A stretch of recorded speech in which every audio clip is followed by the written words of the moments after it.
everybody, it is CC, and this is Seeking the Truth Paranormal. Um, Today we are going to be doing something a little different. They will be sections, um, and I'm going to be doing videos 3 days a week. And so one of the sections is going to be missing persons. And this is what this is. This is missing persons. And it's just where we're going to go over different missing person cases where the person is still missing. And I will give you facts and information.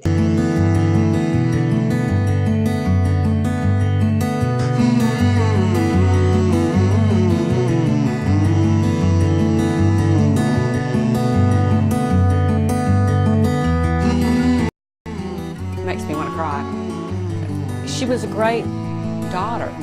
I mean, she was a good student. She played sports. She was just a good all-around girl. And I don't know how this ever happened to her. We love her so much, and it's been so hard. She used to come up to me. She would say, "Mommy, hold me, Mommy." Is that one thing that I remember so good. Early on, I believed that she was hurt. Somebody hurt her.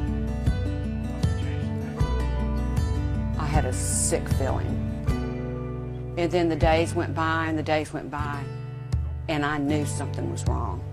You know, I knew that somebody did something to her. And all I needed to do was find her. That is one of the things that she deserves and we deserve, to have my baby back so we can bury her.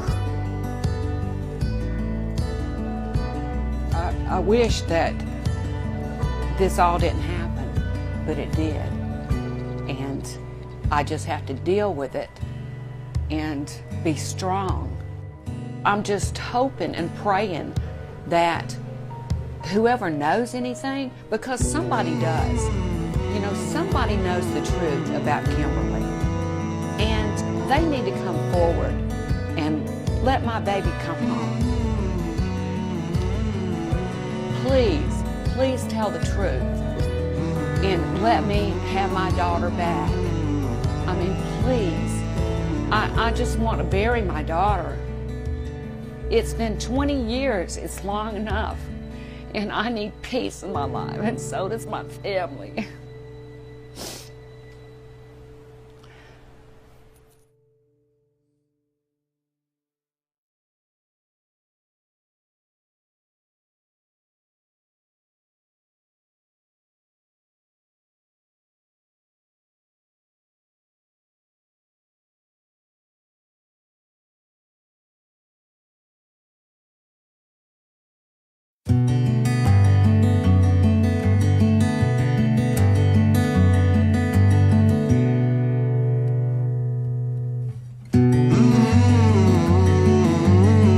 Around midnight is when they estimated that she got back home. Now, before she had got home, she was hanging out with her boyfriend and some friends at his house. Now, his house and her father's house was about 5 minutes apart. Okay, so when investigators looked in her room, they noticed that there was a struggle, but nothing in her room, in her car, none of her belongings was took. I'm not sure the details in between that. I don't know if, you know, she went in the house. I would think, because they said there was a struggle, but I'm not sure. I just find it odd, you know, that she's basically took out of her bedroom, and her parents waited 2 days to report it. There's just some things in this case that does not fit together. Her belongings was there. Everything was there, including her money, from her bedroom and the car. In both spots, none of her belongings was taken. Tips were given about the whereabouts of her body, which was located in Opp, Alabama, which is near the Florida state line. It's kind of like across from it. They received a tip later on that her remains was in a well um, near Coffee, Alabama. But when the police drained the well and they drained the lake surrounding that area, they did not find her remains. In 2001, a group searched um, one of the holes near the area with cadaver dogs, which a cadaver dog can smell remains even past, you know, so many months and stuff like that. So they had got several hits. They dug up an engine block with a rope that was tied to it. Now, the next day, FBI had brought in their own dogs. Had brought in their own dogs. The dogs did not um, pick up any, you know, human remains, and in that area they haven't searched anymore. However, in September 2006, investigators did search a sinkhole, but once again, no remains were discovered.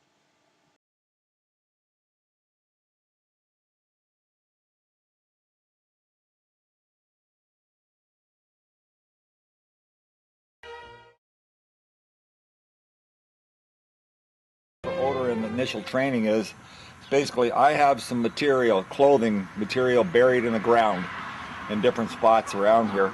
And what I do is when I'm ready to use it, I dig it up and I break the Sigma chemical product. It's Corpse 2 out of these vials on the material that's already earth soaked. And that gives me a little bit more likeness material to work with for a cadaver dog.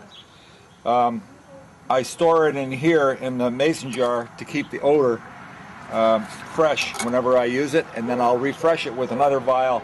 These boxes we've got distractions. There's roadkill, there's cooked meat, there's cooked bones.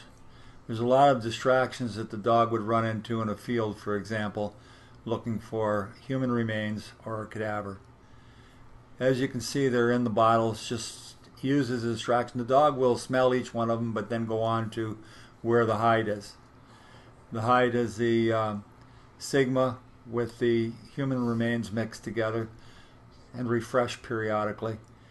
She's got an indication. He'll ask for a re-indication, and she re-indicates whether that be the box there or the ground where there is buried hide or buried.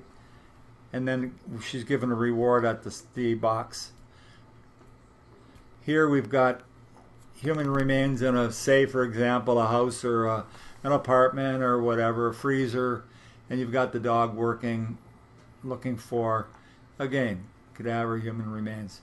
She'll indicate exactly where this, well, you can see where she was going to indicate there, the seam. I'll reopen the cupboard door just to reaffirm a closer indication and praise her, give her her toy at the reward, and there, she's paid. From there we go to just rubble. sticks, whatever, it's buried under the big log there. You can't see it. She's going to go in there. She'll, and again, I'm not directing her at all. She's just going on her own.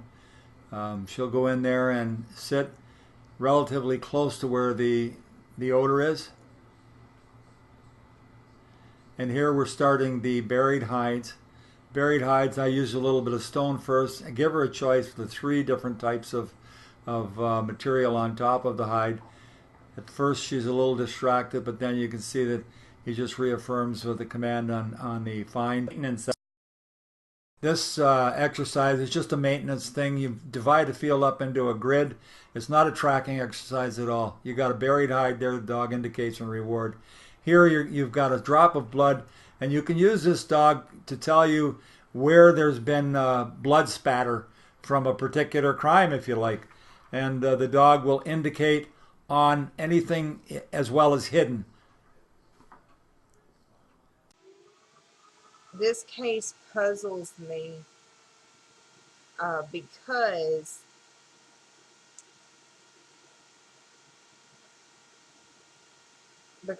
it seems like a personal case. I don't know how to describe, because none of her belongings was took.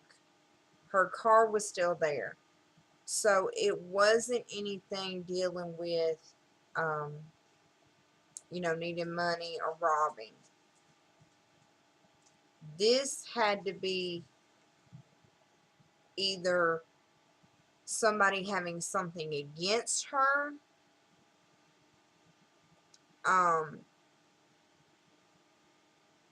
or a really sick, psychotic killer that just liked killing. There is some people, unfortunately, who just don't even want anything, not even what they call a trophy. They just want to kill to kill. But it's weird, also because they waited 2 days to report it, and unfortunately in 2 days anything could happen. By waiting 2 days, they lost a lot of evidence possibly in finding her. And the other thing that gets me is all these anonymous calls about where they think her body is. It's, to me, it kind of seems like they're doing like a little chase. I don't know how to explain it, but I really feel like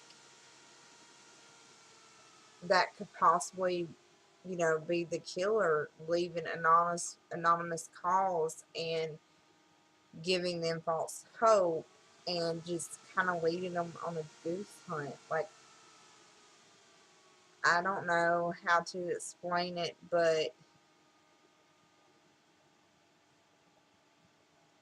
it's just weird to me.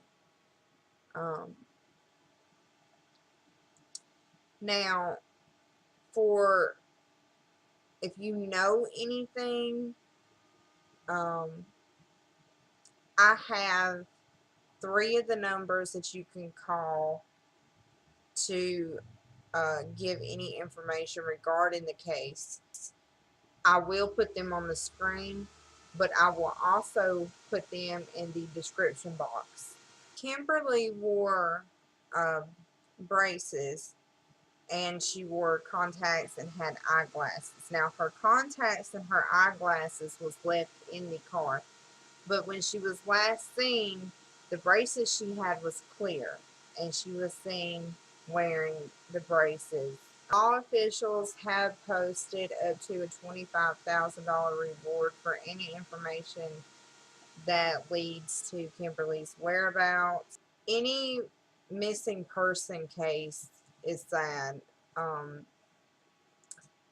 But this one really strikes me because she disappeared in her own home. And when you think about it, that's the place that you wouldn't think that you would get hurt, is in your own home, or get kidnapped from. So